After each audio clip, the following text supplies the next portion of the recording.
There truly is no better time to be alive than right now. Welcome to the Upward and Onward podcast. Let's get it.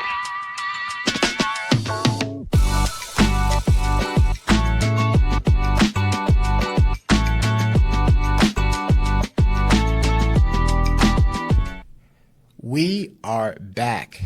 It's been a long time since I've sat down, just myself, with the mic and the camera, and just said what's on my mind. And I feel like now is a perfect time. There's been a decent amount of time where I've been able to sit, reflect, think about what I want to do, who I am, what I want to put out into the world, and I have that clarity now. And I think for anyone out there who's thinking about what they want to do, trying to figure out who you are, trying to figure out what really makes you happy, it takes time. It's not something that just happens overnight, is what I've learned. And I think with that comes a deep introspection and retrospection. You have to think about how you became the person that you are. Now, you probably at a young age were influenced more than you know, and even today we're all influenced in ways that we don't even really consciously think about. But who you are now is not who you'll always be. And I think that's really important. Right now, who you are is really just a culmination of who you were told you are. You were raised a certain way. The people around you did certain things. What is normal to you has attributed to who you are. If you grew up in a different country or a different town or state, who you are would be totally different. And I think there's something to be said about being yourself. Genuinely listening to yourself and knowing who you are is so important, because people can sniff out when someone is not being authentic or themselves. So, as a part of you finding yourself, you also have to be really careful about your thoughts. And I'll say this once, and then I'll say it again. You are who you think you are. And I'll say that again. You are who you think you are. That means if you think that you can do something, you probably will. If you think that you can't do something, you probably won't. Both the person who thinks that they can and the person who thinks that they can't are both right. So, again, you are who you think you are. What you do directly correlates to who you are. You have to align what you do to become who you think you are. Right now, you could think of yourself as someone who's either lazy or someone who's not motivated or somebody who could have room for improvement or someone who's actually crushing it. But regardless, even if you are crushing it and you feel that genuinely, I'm sure there's still room for improvement, and I'm sure that you know that. For you to take that next step, I feel like you have to think about who you want to become and align your actions and your intentions towards everything that that person in your head would do, how they would act, how they conduct themselves, who they'd be around, what they're willing to tolerate, where their boundaries are, what's their level of expectation. All of these things 100% matter, and you can't let up. Genuinely, I feel like the people who have success, the people who change their lives, it takes concerted effort. They lock in. We've been hearing that term lock in a lot more in 2025, but it is so true. You have to lock in. For myself, looking back over these past couple of months, it took me locking in. And I'm no better than you or anyone else out there. But really what's been nice is for myself to feel better about the trajectory of where things are going in my life and knowing that I have a lot of control over that. So, genuinely, check in with yourself. Make sure you're okay. Reflect. Think about who you are. Think about where you might want to go. And take action towards becoming that next version of you. Each of us are constantly growing and evolving. When we're in our younger years, we can see that. We might get a little taller, our voice gets deeper, we might grow some facial hair. These are for guys.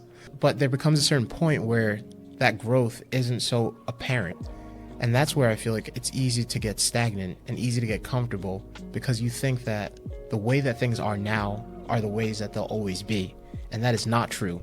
Each of us have so much control over our lives. There's so much that we can change if we just focus and honestly take action. It requires us to take literal steps towards whatever it is next that we want in life. So for me, over these past few months, it's been nice to just think about who I am, what I want, where I'm trying to go, and take massive action towards that. So, in these coming months, I hope you guys are all able to see that, and I hope that there's things that I put out into the world that you'll be able to enjoy, because I enjoy doing things like this very much, and it's just such a good way to get creative. The next topic that I want to cover is making your own luck. You have to position yourself to be in a place that you can succeed. And that literally could mean physically removing yourself from certain environments, putting yourself into a different place that is conducive to your growth, conducive to your health, conducive to you being able to see yourself in a different light. Literally, you may have to just change up your scenery. Our environments are so much more powerful than we know. And we know this, but plants don't grow without sunlight, right? A plant can't be in a dark environment and grow and thrive and be a beautiful thing that we all look at and admire. It takes the right environments for us to all grow. So, that's one part of making your own luck. Think about your environment. Next, think about what you can do, what you can control, and don't think and worry about the things that you can't control. I've seen that when things go wrong, it can be easy to blame certain people, certain things, or even make certain excuses for why something didn't go the way that you want it to. And to be honest, I think that's the easy way out. I think that's not taking accountability, being responsible, holding yourself to a high standard. So, to make your own luck, focus your efforts towards the things that you can control.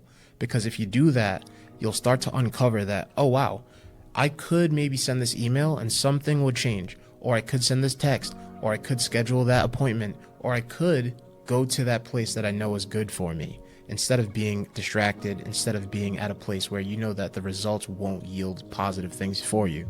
So that's two. The first is your environment. The second is not blaming others and focusing on what you can control.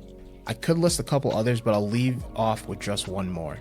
There comes a certain point in life where opinions don't matter, but decisions do. In order to make your own luck, you can't just have opinions, you have to make decisions. It's not enough just to feel something or to think something. You have to genuinely make a decision and not look back for some time.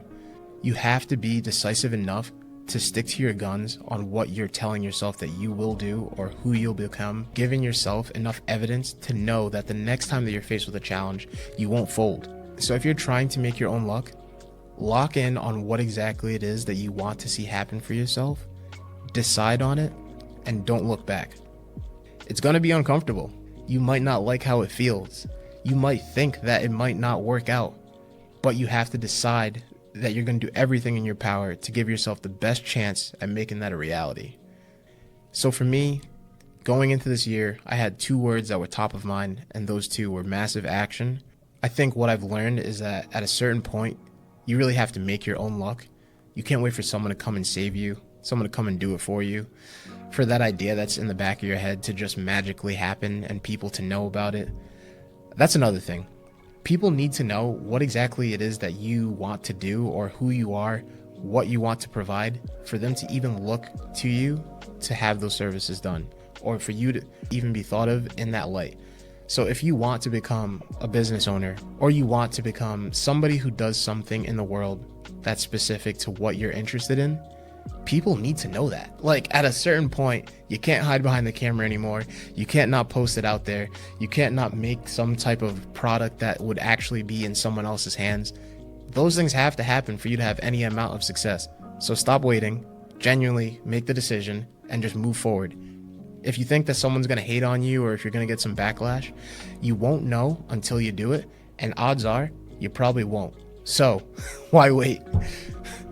But yeah, this year, like I said, massive action all around and making my own luck, trying my best, and we'll see where this lands. I hope for the people who are watching this, I hope that you're inspired. I hope that the things that are in your mind, the things that you feel so passionately about, you go after those things and you really just embrace them, embrace who you are. If you feel like you need some time to figure out exactly who you are, take the time, reach out to your friends, lean on your support system. People all around you care about you greatly, and they're all here to help you, so lean on them. And I'd say just find happiness in the ways that you can best. Life isn't perfect, we're all trying our best, And I think if we all give each other a little bit more grace, we'll all be that much more happier. So, my friends, I'm happy to be back in the seat, in front of the mic, in front of the camera. This is not the last time that I'll do this, hopefully. I hope to be back here soon and giving you guys some things that are just top of mind for me. But let me know in the comments what you thought. Things that you felt like hit, things that you felt like missed. And if you enjoy this, there's that like button, there's the subscribe button, and I hope to see you soon. So, peace out.